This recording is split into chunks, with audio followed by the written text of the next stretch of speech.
A'udzubillahi minasyaitonirrajim. Bismillahirrahmanirrahim. Assalamualaikum warahmatullahi wabarakatuh.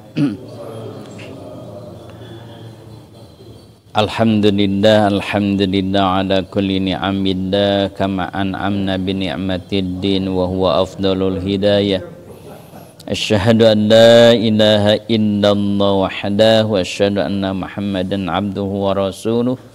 Allahumma salli wa sallim ala Muhammadin abdika wa nabika wa rasulika nabil ummi wa ala alihi wa sahbihi ajma'in, amma ba'du. Fa ya ayyuhal hadirun usikum wa iyaya bi taqwallah faqad fazal muttaqun.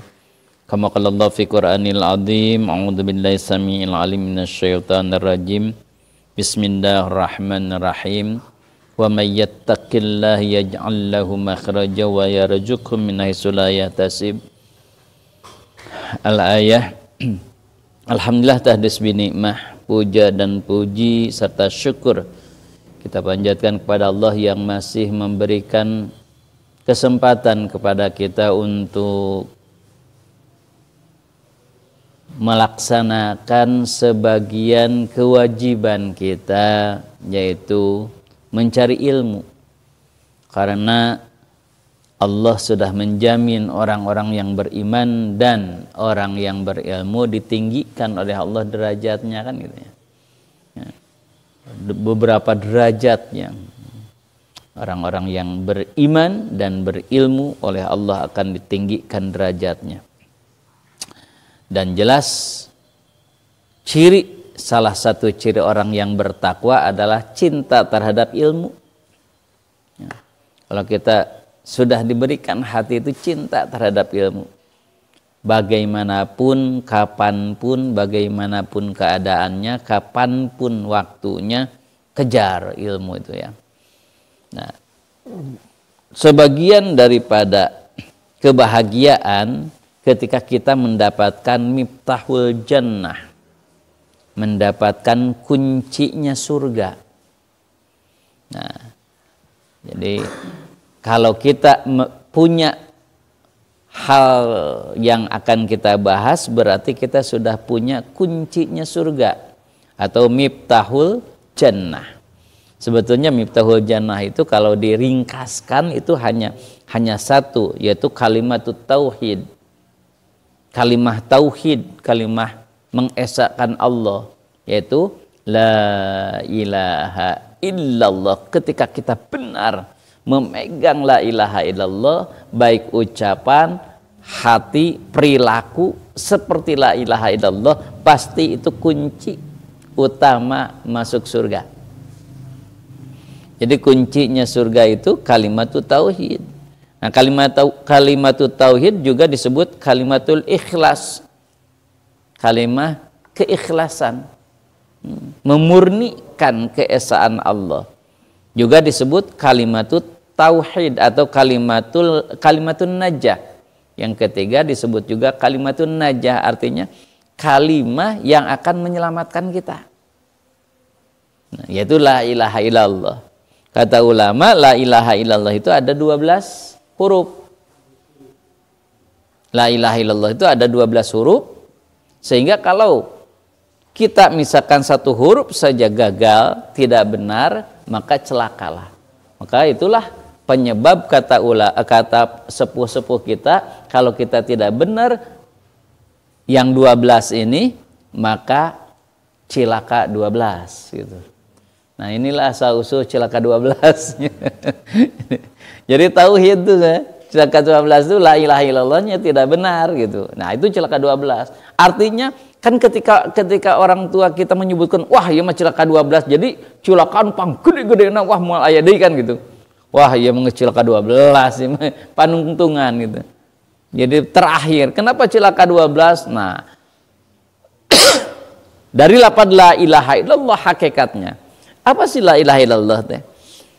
Ketika kita mengucapkan apapun, maka la ilaha illallah. Apa la ilaha illallah? La ilaha illallah, tiada Tuhan selain Allah. Tidak ada yang berhak disembah kecuali Allah. Tidak ada yang dituju kecuali Allah. Tidak ada yang menyembuhkan kecuali Allah. Tidak ada yang memberi rezeki kecuali Allah. Itu benar-benar diyakini.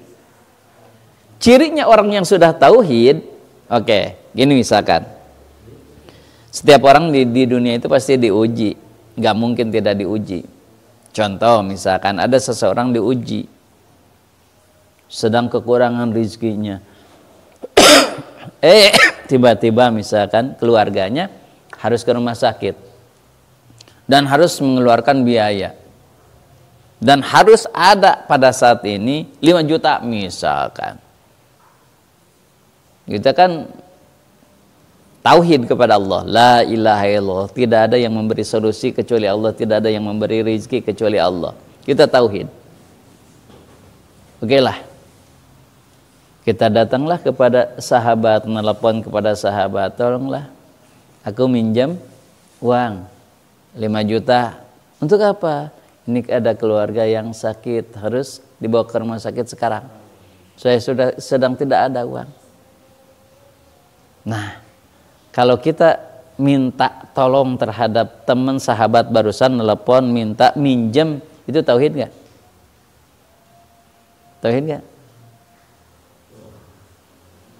Kan kita sedang nggak ada uang nih, kan kita minjem tuh ke sahabat atau ke tetangga, pinjamlah, gitu, pinjam uang, gitu. Kan tadi la ilaha illallah, tidak ada Tuhan selain Allah, tidak ada yang bisa menolong kecuali Allah. Ternyata kita minta tolong ke teman, ke sahabat, tauhid nggak? Tauhid nggak? Tauhid tetap. Kenapa ikhtiar? Nah, cirinya tauhid atau tidak nanti hasilnya. Misalkan nggak dikasih, misalkan nggak dikasih. Aduh maaf ya, bukan nggak punya aku teh, tapi ini saya juga masih ada keperluan lain kayaknya gini. Kita marah, awas ya. Kalau dia punya kebutuhan, minjem ke saya, minta tolong, saya enggak akan. Nah, itu tidak tauhid. Kalau orang yang tauhid, saya kan ikhtiar kepada dia, dan Allah tidak memberikan pertolongan kita itu di orang tersebut, maka kita cari lagi ke yang lain, kan gitu. Nah, orang yang tauhid itu tidak akan marah, enggak. Kenapa? Oh, Allah tidak menghendaki dia menolong aku, gitu kan? Allah tidak akan memberi pahala kepada dia untuk menolongku, kan gitu. Orang yang tauhid itu la ilaha illallah, ikhtiar ya, oke ikhtiar, tetapi masya Allah dia semuanya sandarkan kepada Allah. Itu orang yang tauhid. Kadang-kadang kan kita suka amat. Kalau untuk ditolongkan kita sedang butuh benar-benar, kemudian dia, saya yakin, misal kita yakin dia akan bisa menolong sebetulnya, tapi enggak nolong, kita marah. Berarti belum tauhid tuh, belum la ilaha illallah. Kalau la ilaha illallah, Allah sudah menghendaki seperti ini. Dia tidak nolong ke aku, gitu kan? Oh, iya. Makanya la ilaha illallah itu harus, saya tidak akan makan kecuali karena Allah. Jadi makannya bukan karena lapar, tidur bukan karena ngantuk, tapi karena Allah.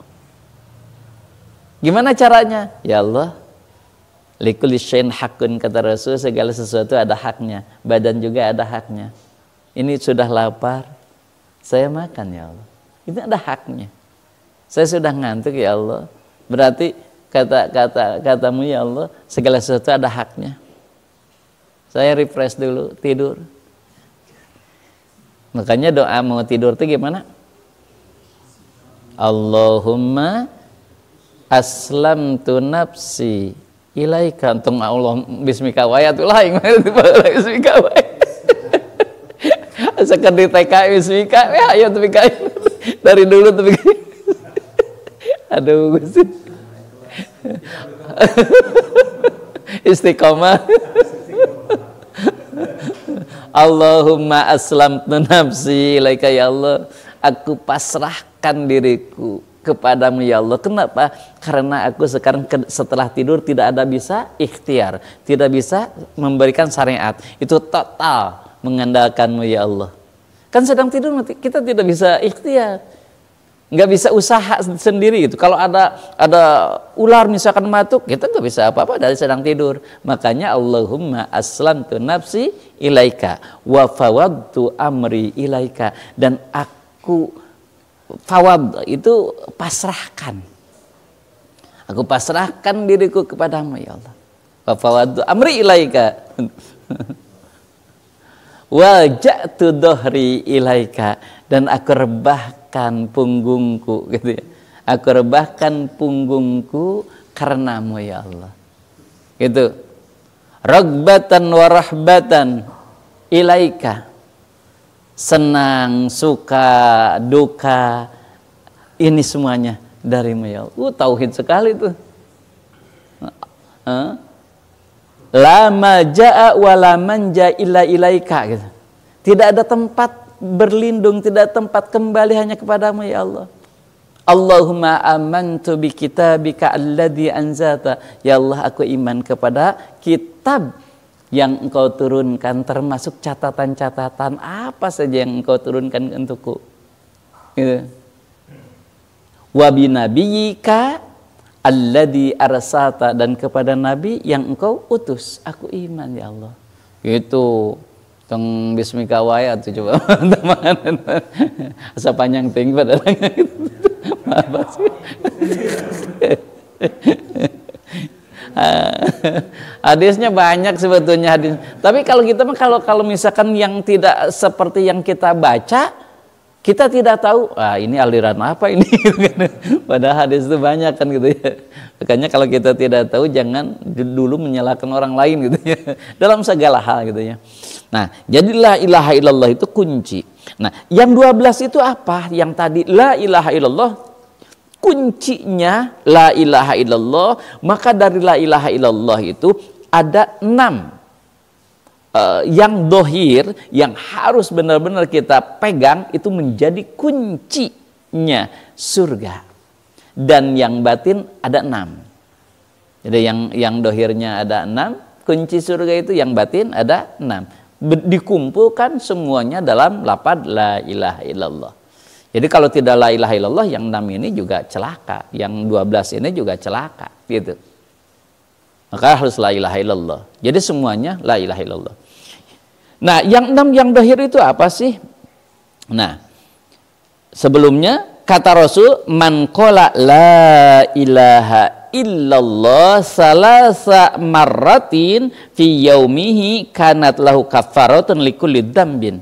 Barang siapa melafalkan la ilaha illallah dengan benar diucapkan dengan hati yang ikhlas, dengan benar yakin kepada Allah, mengucapkan la ilaha illallahnya 3 kali aja sehari, itu menjadi kifarat dari dosa-dosanya kata Rasul. Makanya bagus sekali kalau kita membacakan dalam hadis yang lain, membacakan setelah salat la ilaha illallah wahdahu la syarikalah lahul mulku walahul hamdu wa huwa ala kulli syai'in qadir, 3 kali minimal. Tapi ada dalam hadis yang lain 10 kali. Itu jadi kifarat dosa. Kalau kita benar ikhlas, benar yakin dalam hatinya gitu, la ilaha illallah wahdahu la syarikalah lahul mulku walahul hamdu wa huwa ala kulli syai'in qadir, 3 kali aja itu dijamin oleh Allah jadi kifarat dosa-dosa kita gitu. Nah, kemudian yang 12 tadi itu apa? Yang 6 dohir, yang 6 batin. Yang pertama yang dohir dulu ya, yang 6 dohir itu fathaharatu, 1 kunci surga yang pertama yang dohir adalah bersuci. Maka banyak sekali orang-orang yang disiksa di dalam kuburnya karena tidak benar bersuci.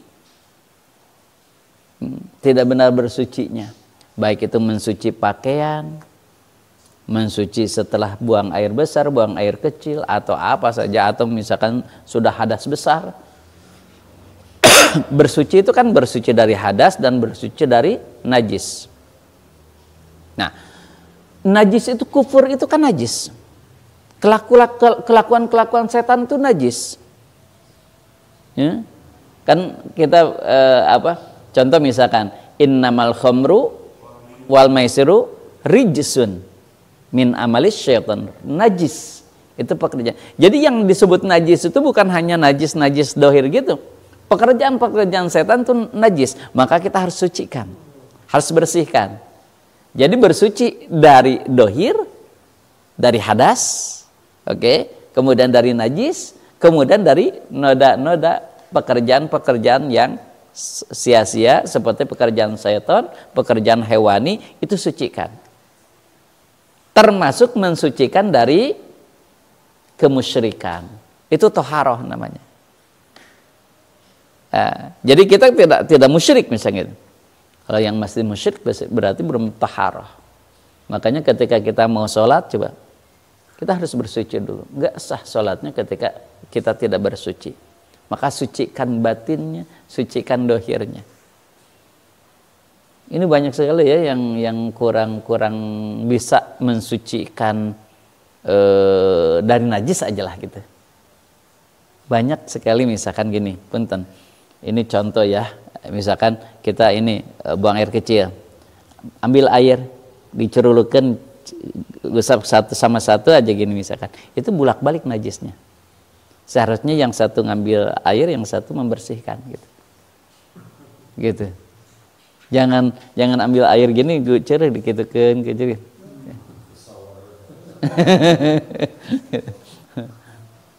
Terkadang kita misalkan cipratan dari WC gitu, kena baju, kena ini, apalagi musim hujan gini, itu bersuci itu, najisnya sucinya kan, hati-hati itu, harus betul-betul dijaga. Apalagi di rumah kan, di rumah ada anak-anak, kadang-kadang kita pun kan keluar, kemudian masuk lagi nggak pakai sendal misalkan gitu, maka sholat itu harus hati-hati gitu, jangan sembarangan gitu. Nah itu bersuci. Makanya kata Rasul, paling banyak siksa di kubur itu salah satunya adalah karena bersuci. Bersuci itu hati-hati. Ya. Harus benar. Ya. Masuk WC-nya bagaimana, etika di WC-nya bagaimana, dan seterusnya gitu. Termasuk ketika hadas besar tuh, hadas besar. Bersuci hadas besar itu kan bagusnya ya etikanya, kaifiatnya, tata caranya itu pertama dibersihkan dulu kotorannya. Kotorannya dibersihkan dulu, setelah itu cuci tangannya, kemudian wudu. Setelah wudu baru yang kanan 3 kali, kemudian yang kiri 3 kali, kepala dulu, setelah kepala kanan, kiri 3 kali. Nah, setelah itu beres. Nah, maka ada sebagian ulama menyebutkan tidak usah wudu lagi. Kenapa? Karena udah tadi wudunya. Kan megang lagi, kan udah pertama. Kita kan yang pertamanya kotoran-kotoran dulu kan yang kita basuh sebelum wudu, kemudian cuci, kemudian baru wudu. Jadi yang lainnya tinggal yang lainnya yang digosokkan gitu. Makanya tidak wudu lagi. Kenapa? Karena sudah dari di awal sebelum mandi gitu. Jadi setelah semuanya baru yang lubang-lubangnya, kumur-kumur, kemudian yang lubang-lubangnya itu etikanya. Itu hati-hati, ada sedikit saja yang tidak kebasuh. Misalkan kukunya kotor, tidak kebasuh, nggak sah mandinya, yang nggak sah sholatnya, dan ibadah yang lainnya nggak akan diterima. Itu bersuci tuh. Hati-hati bersuci. Termasuk istri kita mungkin harus kita, itu kan kewajiban kita untuk mendidiknya. Dalam mencuci pakaian itu harus hati-hati, bukan hanya bersih tetapi suci. Makanya pintu pertama, kunci pertama ya untuk masuk surga adalah taharah, suci.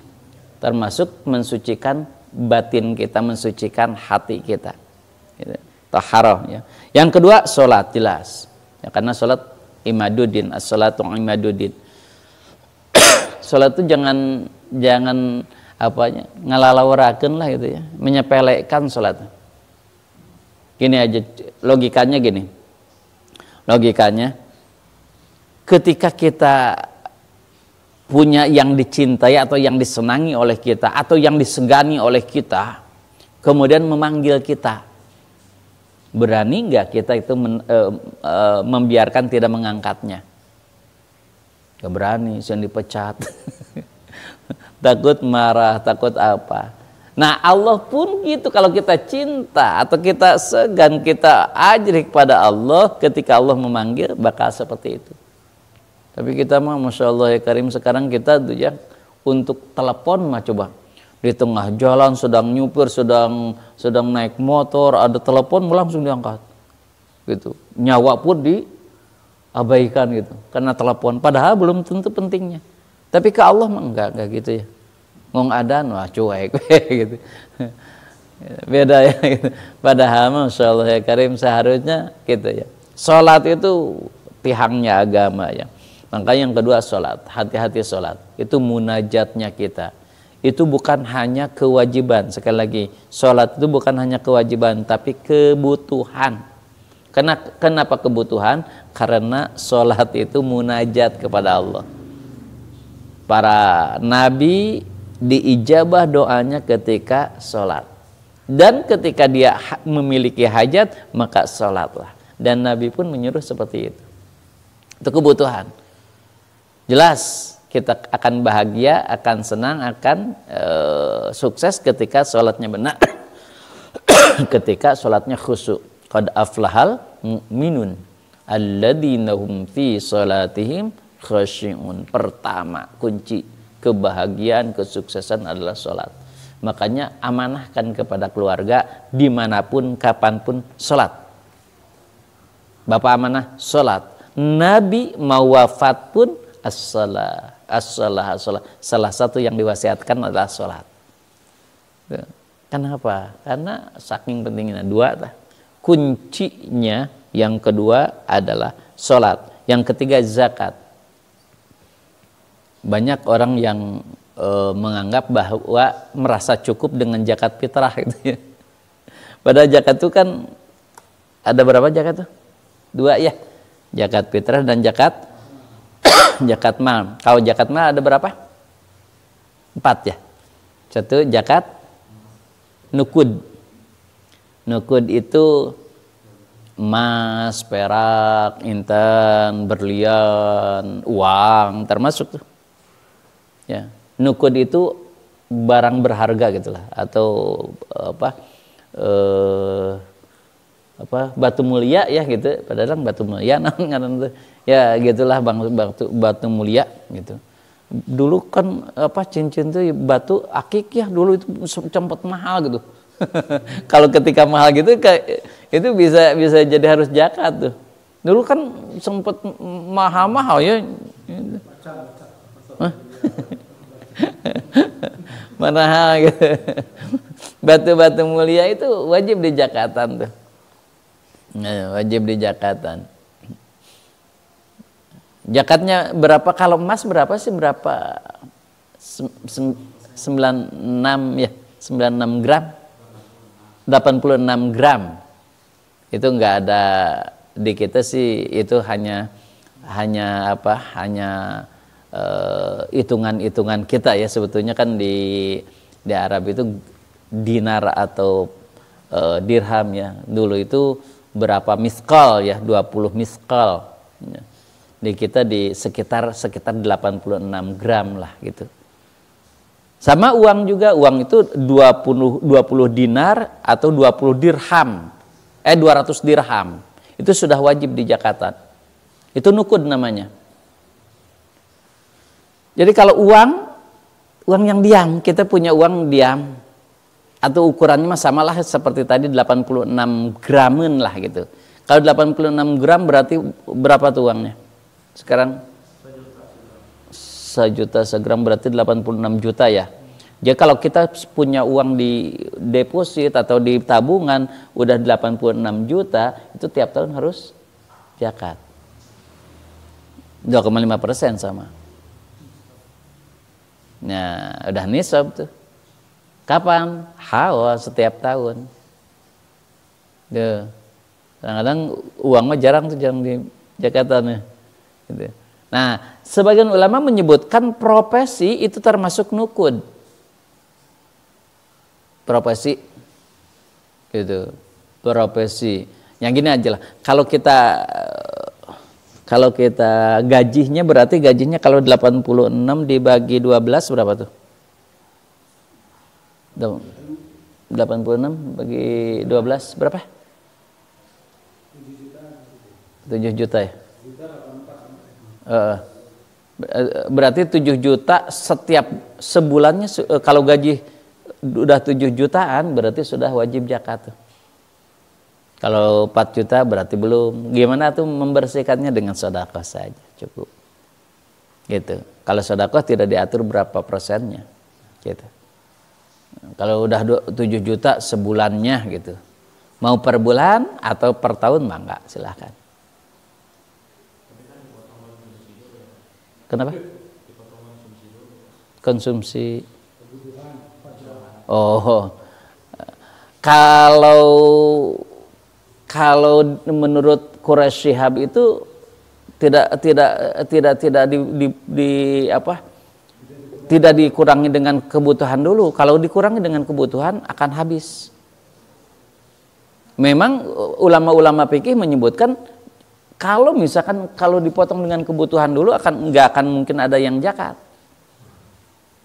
Gitu. Jadi sebelum kebutuhan, kecuali hutang, bayar hutang dulu. Oke. Nah, itu ada sebagian kecil ulama menyebutkan hutang dibayar dulu, tetapi kebanyakan jumhur ulama kalau disebut di dalam fikih, kalau menurut jumhur ulama tetap aja dari total kita dapat, tapi bukan yang kotor yang kita dapat gitu. Misalnya gaji dia tulisan makan misalkan 8 juta, tapi keterima 5 juta gitu, bukan gitu. Jadi yang keterimanya aja gitu, bukan tulisan kasarnya. Kan misalkan kita punya ini gaji itu 8 juta. Tapi pas dipotong karena kita ngebon dulu dipotong misalkan 3 juta jadi 5 juta. Nah, yang kita harus zakati 5 jutanya. Yang keterimanya. Ya, gitu. Jadi bukan hitungan, itu kan yang keterima kita gitu. Sama ketika jual beli juga segitu sama gitu. Jadi yang uang-uang yang di luar yang belum bayar nggak usah di zakatan, yang sudah ada di kita aja. Nah, itu nukud ya, nukud emas, perak, intan, berlian, pokoknya mah batu mulia gitu ya. Yang kedua zakat apa? Zakat mata tijaroh, perdagangan tijaroh. Tijaroh ukurannya sama dengan emas tadi. Kalau 1 tahun sudah segitu berarti per bulannya dapatan rata-rata 7 jutaan sudah wajib zakat. Gitu. Tergantung kita awalnya. Kalau modalnya sudah di zakatan berarti batinya yang kita hitung nantinya. Tapi kalau belum di zakatan awalnya modalnya berarti dihitung seluruhnya yang ada di kita gitu. Makanya mendingan di modal ketika modalnya dulu di zakatan kita sudah balik modal. Jadi yang di zakatan itu yang batinya gitu. Kalau dari awal sudah di zakatan gitu. Omset teh bati apa?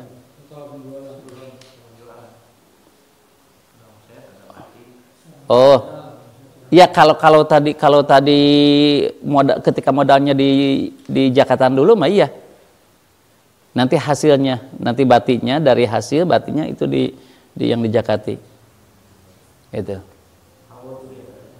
Iya, hawa sama. Tapi kalau dagang itu harus hawa. Kenapa? Karena belum tentu per bulannya rata penghasilannya.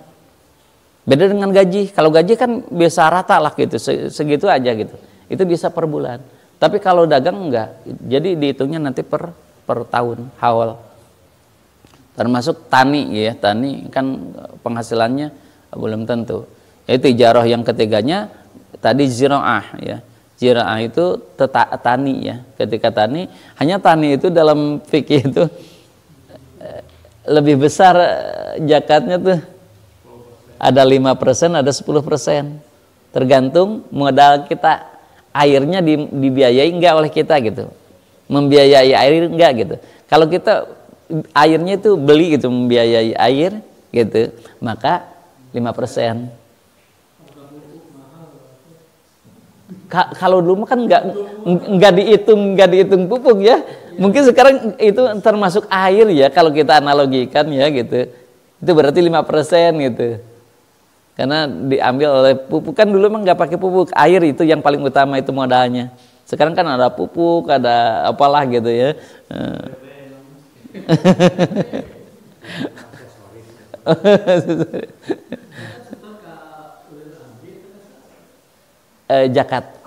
Zakat itu awal-awal waktu zaman Nabi itu langsung masing-masing.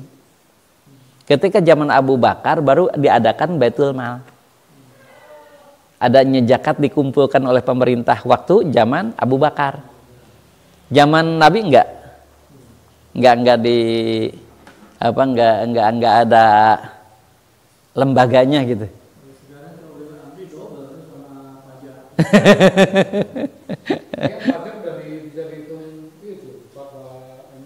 Iya bisa. Nanti dikurangi nanti.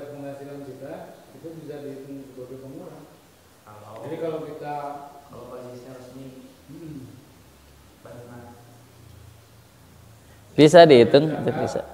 Penghasilan itu mengurangi pajak. Nah itu mah beda lagi. Nah kalau itu beda lagi ya. Nah yang keempatnya an'am, zakat an'am, ternak tuh. Ternak. Jadi ternak itu yang suka diternak aja gitu. Seperti apa? Domba kalau dulu itu domba itu 40. Kalau kita aku punya domba di lembur 5, can kudu di Jakatan karek 5 mah. Kalau udah 40 baru satu itu. Kalau sapi sapi atau kerbau itu 5. Kita punya sapi 5 itu sudah wajib zakat, yaitu musinnah, itu kambing yang 2 tahun umurnya setiap tahun teh. Zakatnya. Kenapa? Oh enggak. Kalau kambing 40 wajib 1. Nah, kalau 40 kambing berarti sudah wajib 1 setiap tahunnya zakatnya. Kalau sapi 5. Kita punya 5 sapi, maka zakatnya 1 kambing yang 2 tahun. Musinnah. Gitu. Zakatnya. Nah, gimana kalau sekarang, kan dulu mah enggak ada ayam atau bebek gitu ya diternak. Kalau sekarang mah kan ayam ternak sampai ribuan gitunya. Nah, gimana? Kan dulu mah enggak ada hadisnya loh. Nah, itu sama dianalogikan dengan, kan disebut an'am itu hewan ternak.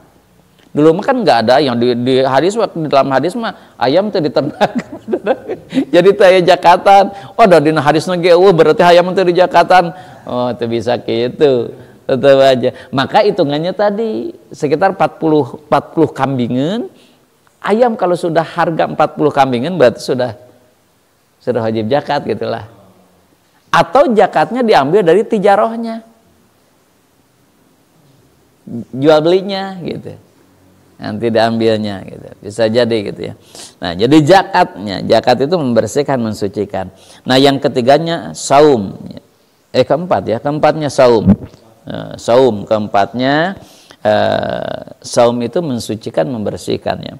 Kemudian haji, dan yang keenamnya jihad. Ini yang dohir. Ini kunci dohir. Yang maksudnya yang dohir, yang real kelihatan oleh kita amalnya, ini kunci surga yang dohir ada 6 ya, yang barusan disebutkan. Kemudian yang batin pun ada 6. Apa itu? Yang pertama tawakal.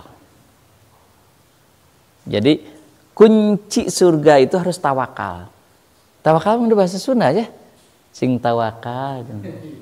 Tawakal itu bahasa Sunda ya, udah diambil dengan bahasa, tapi maknanya sama enggak tawakal? Cek bahasa Sunda itu tawakal, bahasa Indonesia juga tawakal ya.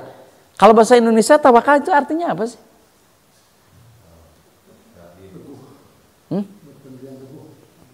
Tawakal berpikir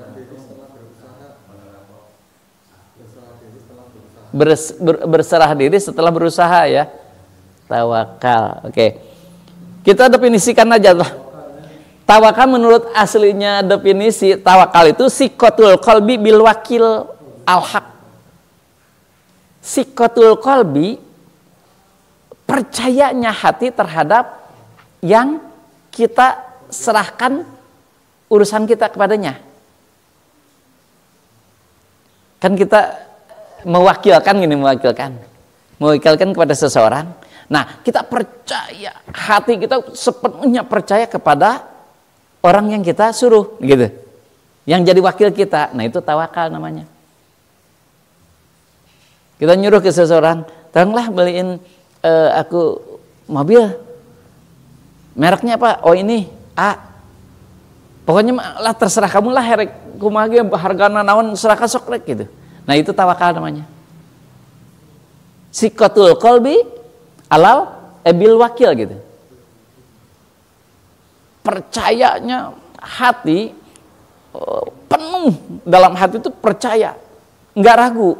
Nah, kalau kita tawakal kepada Allah gitu, mau ragu ke Allah teh, gitu. Kayak gini, Allah teh kuasa nggak ya, gitu. Asa terpercaya gitu. Maaf sekali. Misal gini, kan kalau orang yang tawakal itu benar-benar percaya kepada Allah. Nggak akan ragu dalam hati. Tapi banyak orang yang bisa ragu sekarang. Misalkan contoh gini, maaf misalkan ini silakan definisinya, silakan. Contoh gini, kan Allah akan mengatur segalanya. Kemudian kita misal kalau kesehatan teh apa bayar teh? BPJS ya, BPJS. Asuransi gitu ya, asuransi pendidikan dan seterusnya. Itu ada sebagian ulama menyebutkan itu tidak tawakal kepada Allah. Kenapa? Karena dia tidak mempercayakan kepada Allah. Ada yang menyebutnya dia, oh ya tetap aja tawakalkan itu ikhtiar gitu. Nah, hati-hati antara definisinya ini tuh, masya Allah ya Karim. Kalau orang yang tawakal itu pasti Allah sedang mempersiapkannya. Gitu. Nggak terlalu takut lah. Gitu. Ya, kayak gitu.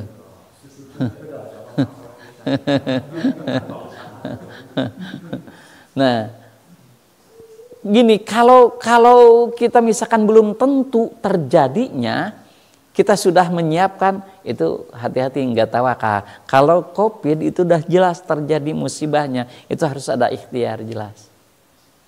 Itu kan jelas musibahnya jelas, kita harus hindarinya jelas. Nah, itu ikhtiar. Kalau kita belum terjadi, kemudian kita melakukan sesuatu, hati-hati gitu. Bisa nggak tawakal kepada Allah. Gitu. Kenapa? Sikoh. Iya, hasilnya. Setelah kita belum ikhtiar udah tawakal kan? Bukan. Kan itu pernah Nabi juga pernah kan? Kan tadi yang disebutkan setelah usaha baru berserah diri kepada Allah. Tapi di sini sebetulnya bukan ke sana arahnya, tetapi percayanya. Tawakal itu justru lebih percaya, sikotul qalbi bil wakil. Benar-benar percaya. Tidak ada keraguan lagi gitu.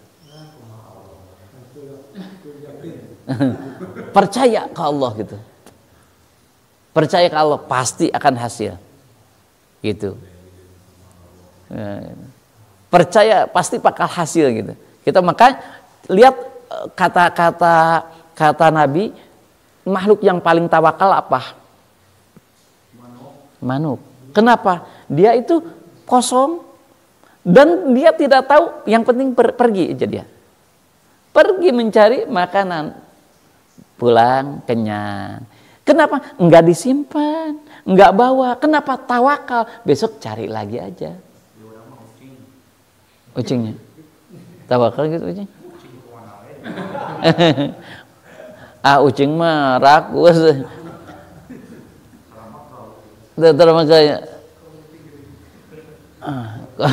Nah, jadi tawakal itu sebetulnya yang paling utama itu sikotul qalbi bil wakil. Benar-benar totalitas percaya terhadap Allah gitu, itu tawakal.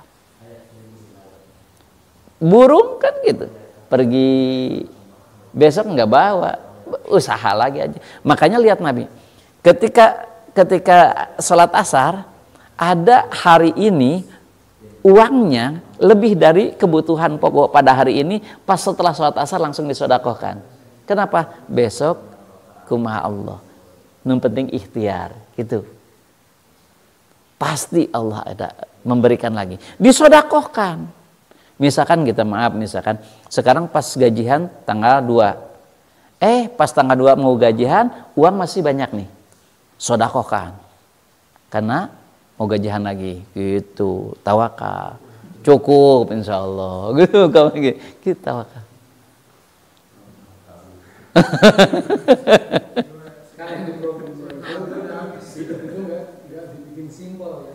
Kenapa?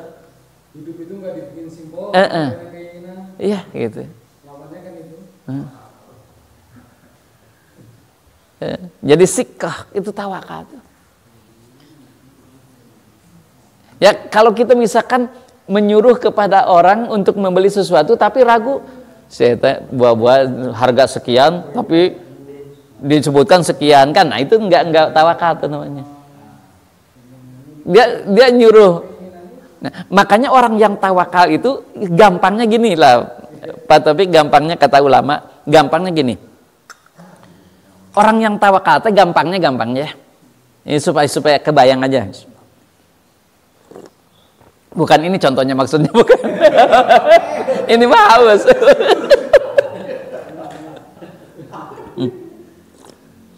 Ini mah haus, bukan contohnya ini. Nih. Lihat anak kecil yang belum ikhtiar, yang belum bisa apa-apa kepada ibunya. Nah, itu tawakal katanya. Anak kecil ketika ada ibunya tenang. Dia tidak memikirkan sesuatu apapun, sekecil pun apapun. Mau jajan, mama jajan. Dia tidak memikirkan apapun. Dia akan gitu. Dia akan merasa tenang, nggak takut kepada musuh, nggak takut apa. Kenapa? Karena ada ibunya. Nah, dia sangat tawakal kepada ibunya. Nah, kita juga seharusnya ke Allah gitu. Apalagi Allah maha segalanya. Tapi kita kan enggak gitu. Seharusnya kita kepada ibu kan, anak-anak ketika enggak ada ibunya nangis. Tapi kalau ada ibunya tenang gitu. Maka digambarkan tawakal itu anak kecil kepada ibunya. Kita kepada Allah itu seharusnya seperti anak kecil kepada ibunya. Kalau ada Allah, tenang. Dan pasti ada Allah, tenang. Itu tawakal.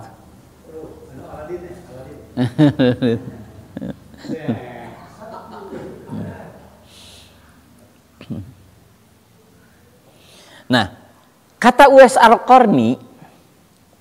Al-Qarni, percuma abadatallah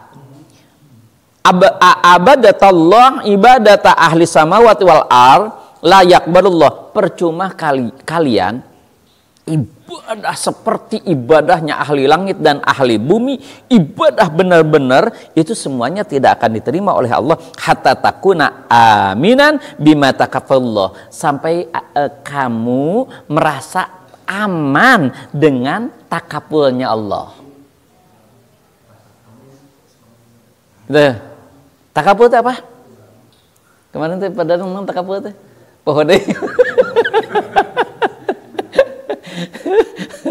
Takapul itu kan gitu, tahun makan nolong ya. Kalau takapul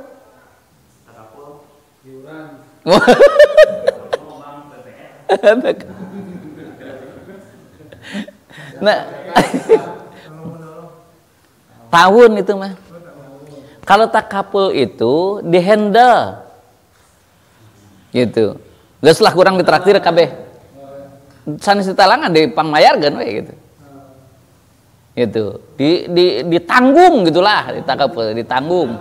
Ditraktir, tanggung gitu. Ketika kita belum merasa, kan Allah akan menanggung segala kita. Kalau kita belum tenang, berarti belum tawakal. Kita berangkat dengan seseorang, kata dia, kamu kebutuhan apapun, mau beli apapun, aku takapul lah, aku bayar, aku tanggung. Tenang nggak? tenang. Tak ke Allah juga kalau misalkan kita belum tenang hidup ini, maka belum takaful, belum tawakal. Padahal Allah sudah menanggung.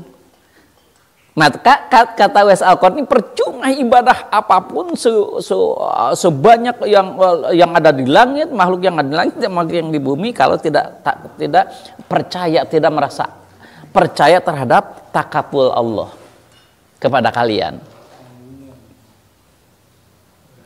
Kan kita mah kadang-kadang, aduh Gusti, gitu, takut gitu. Itu belum tawakal kalau masih takut. Kenapa masih ada keraguan? Padahal Allah sudah takaful kepada kita, sudah menjamin. Terutama kata W.S. Al-Qarni tentang rizki. Justru kita itu terhadap rizki masuk rada khawatir. Padahal sudah takaful, Allah sudah takaful.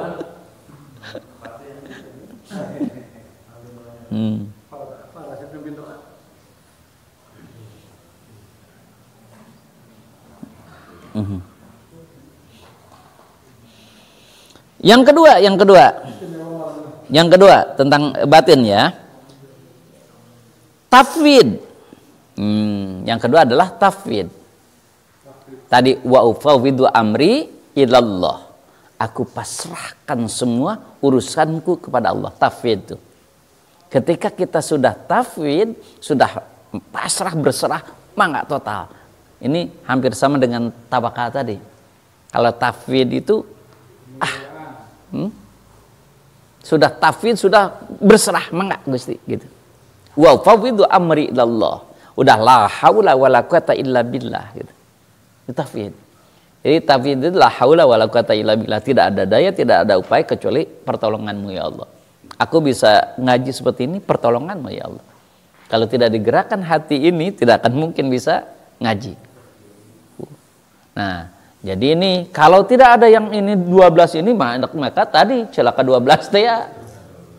Celaka 12. Cek ulama teh celaka 12 teh ieu asal-usulna teh geuning. Ya. 6 dohir, 6 batin. Ya. Kalau tidak tawakal celaka tah hiji. Kalau tidak tafwid celaka 2. Kemudian semuanya berarti celaka 12 lah. Celaka 12 ya. Tafwid. Tafwid itu apa sih? At-taslim lillahi fi jami umurih. Jazakallahu fiik, barakallah. Taslim. Jadi tafwid itu adalah taslim. Pasrah. Gitu. Tadi kalau tawakal tadi kayak anak kecil kepada ibunya, itu tawakal tuh. Ya. Kalau tafwid mah taslim, muslim. Taslim itu berserah diri, totalitas gitu. Taslim. Tafwid. Yang ketiga, sobar. Sobar. Sobar.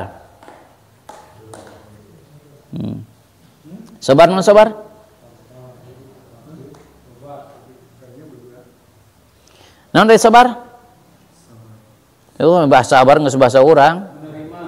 Menerima. Bolehlah. Habsun nafsi ala karihihi.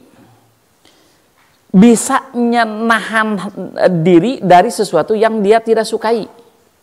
Oh, itu sabar. Bisa menahan diri dari segala sesuatu yang dia tidak sukai. Itu sabar. Contoh misalkan kita sakit, tahan ya Allah. Jangan ngarasula gitu, amek-amekan, sabar. Gitu. Kalau kita misalkan banyak uang, saya sabar, banyak uang lain sabar. Kenapa? Karena itu mah disukai gitu. Yang tidak disukai datang ke kita bisa nahannya gitu. Nah, itu sabar.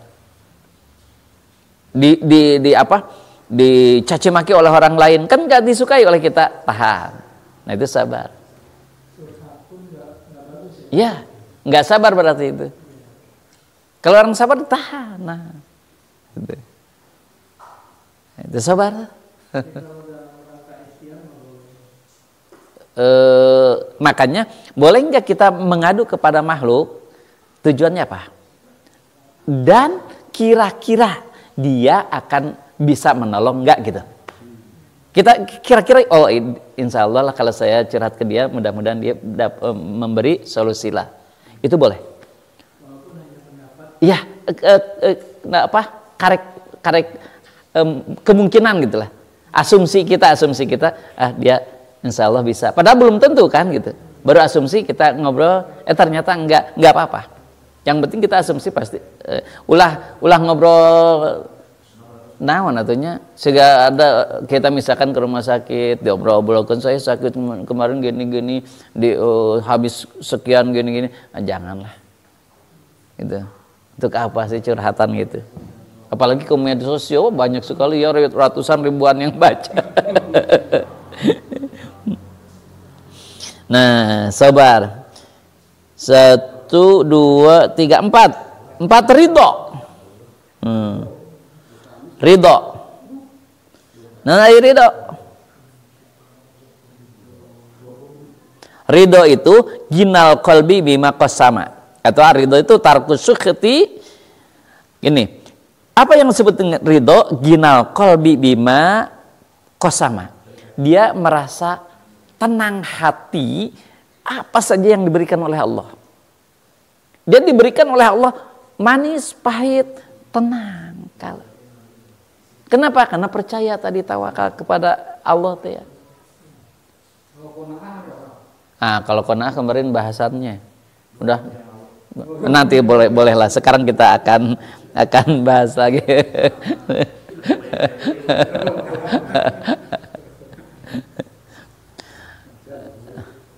Kalau qanaah itu ar-ridho bil yasir. Ridho terhadap yang sedikit. Gitu. Itu qanaah tuh. Gitu.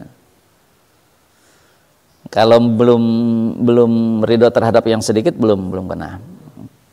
Nah, kemudian zuhud. Apa zuhud itu? Kemarin sudah juga ya, zuhud. Apa zuhud? Ada di YouTube. Nanti diulang lagi lah gitu ya. Bahasannya kemarin sudah zuhud itu. Nah, intinya kebalikan hubud dunya lah ya. Kalau zuhud itu kebalikan dari hubud dunya. Zuhud itu. Kalau hubud dunya itu cinta terhadap dunia gitu. Nah, kalau zuhud itu tidak cinta terhadap dunia. Artinya dia tidak akan terlebar lah gitu untuk ibadah apa gitu. Itu zuhud. Nah, kemudian yang terakhir yang keenam at-taubah, taubat. Ini kunci untuk surga yang keenamnya dalam batin ini taubat. Taubat itu taba yatubu taubatan. Kalau bahasa taubat itu dari taba kembali. Yang tadinya sudah sesat kembali lagi. Itu disebut taubat. Bahasanya sudah beberapa minggu Pak Haji? 3 minggu belakang ya taubat. Bahasanya gitu. Ya, itu taubat. Jadi 6 yang dohir, 6 yang batin, maka jumlah 12. Kalau salah semuanya, wah cilaka 12 atau mah. Wah gitu. Cilaka 12 ya. Dan hati-hati, semuanya itu bersumber kepada la ilaha illallah. 12 huruf itu. Ya, makanya 12 kalau kita tidak benar la ilaha illallahnya dalam kehidupan, cilaka 12. Celaka 12. Makanya hati-hati, harus benar. Apapun itu karena Allah, kerja karena Allah, ngaji karena Allah, bukan karena apapun. Jadi pemimpin karena Allah. Itu kayak Nabi kan, Nabi itu kan hanya jadi Rasul. Ya, ini coba lihat, Masya Allah ya Karim. Ketika Nabi diturunkan ayat al-yauma akmaltu lakum dinakum. Aku sempurnakan agama untukmu dan aku sudah menyempurnakan nikmat. Kemudian kan kisah ceritanya malaikat Jibril datang kepada Nabi kan lah. Gitu ya, singkat cerita. Ya Rasul, engkau sudah purna bakti gitulah ya. Sudah habis waktunya karena al-yauma akmaltu. Hanya Allah memberikan kesempatan kepadamu. Apakah engkau masih tetap di dunia sekehendakmu atau mau langsung purna bakti diambil oleh Allah? Wafat. Kan gitu. Kayak Ijaril, mana sahabatku? Maksudnya siapa? Jibril. Oh, enggak ke sini karena sedih. Orang yang dicintai oleh Jibril mau wafat. Makanya dia enggak tega. Panggil dulu. Dipanggil lah oleh Jibril. Oleh malaikat Jibril. Wahai Jibril, apa jaminan Allah untukku? Ya Rasul, aku tanya dulu ke Allah. Ya, sudah tanya, kembali lagi. Allah menjamin kepadamu engkau pertama kali masuk surga dan tidak akan ada yang mendahului. Sebelum kamu masuk surga, nggak ada orang yang bisa masuk surga, siapapun itu. Dan engkau yang paling fasilitasnya yang paling tinggi di surga. Dan engkau waktu semuanya disebutkan oleh malaikat Jibril. Kemudian Nabi nangis. Bukan itu. Terus apa? Jaminan Allah untukku bagi umatku. Tuh, mau wafat saja Nabi itu ingat ke umatnya. Apa jaminan untukku bagi umatku? Maka kata malaikat Jibril, sudah konsultasi ke Allah, ya Allah gimana? Udah seteng-seteng aja. Setengah-setengah.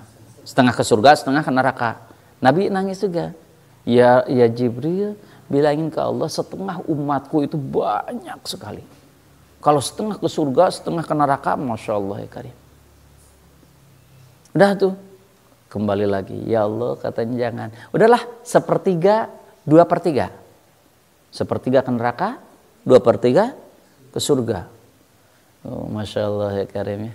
Masih nego mau wafat pun untuk umatnya gitu. Itu Nabi itu Masya Allah cintanya terhadap umat tuh ya. Nabi juga nangis. Gimana? 1/3 umatku itu banyak, berarti ke neraka itu banyak. Gitu. Udah. Gini tuh, 1/3, 2/3 nggak bisa, udahlah 1/4, 3/4. Masih kan nih. Udahlah sekarang aku berikan kamu syafaatul udma. Aku kasihkan kepadamu apa siapapun sudah terserah kamu yang mau dimasukkan ke surga. Baru Nabi tenang. Nah, poinnya bukan itu. Tetapi yang tadi termasuk itu, yang tadi Nabi sudah habis waktunya, tapi Nabi tetap nego kepada Allah untuk umatnya. Satu. Yang kedua, dia diberi kesempatan oleh Allah untuk dipanjangkan umurnya sekehendak beliau. Tapi beliau enggak. Udah, karena undang-undangnya hanya 2 periode, udah. Gitu. Nabi itu udah gitu. Enggak, oh ini dari Allah nih, gitu. Ya udahlah, gitu. Gitu. Enggak, lanjut enggak, gitu. Entah dikaderisasi udah ke anaknya, ke cucunya enggak. Langsung aja. Ya udah ambil saja gitu kan udah waktunya gitu. Nabi. Padahal itu kok Allah ditawari itu melalui malaikat Jibril. Kata Nabi udah cukup karena waktunya sudah gitu. Padahal tidak ada nabi lagi itu di situ. Kalau di kita mah masih banyak tuh, yang bisa lebih mungkin ya. Itu enggak ada nabi lagi, dia tetap aja. Enggak banyak alasan gitu ya. Ya, Masya Allah ya Karim, Nabi ya ingatnya ke umatnya. Selalu yang diingatnya itu umat. Maka ketika wafat ummati. Ya Jibril nitip umatku ke Jibril. Nabi itu saking cintanya terhadap umat, makanya aduh Masya Allah. Ulang lagi, nanti setiap orang yang masuk surga pasti dapat syafaat, artinya bisa menyafaati orang lain minimal 70 orang. Ketika kita masuk surga, maka kita bisa membawa orang lain 70. Kita mah limited edition ya, hanya 70 misalkan. Kalau ada banyak ini amalnya 700. Ada yang 7.000. Kalau Nabi itu unlimited edition. Apanya? Syafaatnya, nolongnya. Nabi memang dalam hadis memang Nabi tidak, makanya disebut punya syafaatul udma. Kalau kita mah hanya saya jelas berlaku lah. Kalau yang kenal dengan Nabi, yang Nabi kenal dengan kita, iya. Kalau nggak kenal gimana? Ketentuan jelas berlaku. Kalau mungkin misalkan kita tidak pernah cinta terhadap Nabi, baca sholawat juga ogah-ogahan, ya gimana? Apa sih yang cinta terhadap Nabi? Yang cinta terhadap sunnah-sunnah Nabi. Puas sunnah apapun dilakukan itu. Yang salah satunya ini, salah 12-nya ini. 12. Kadang cilaka 12. Harus benar ini ya. Wallahu a'lam bishawab. Subhanakallahumma wa bihamdika asyhadu an la ilaha illa anta astaghfiruka wa atubu ilaik.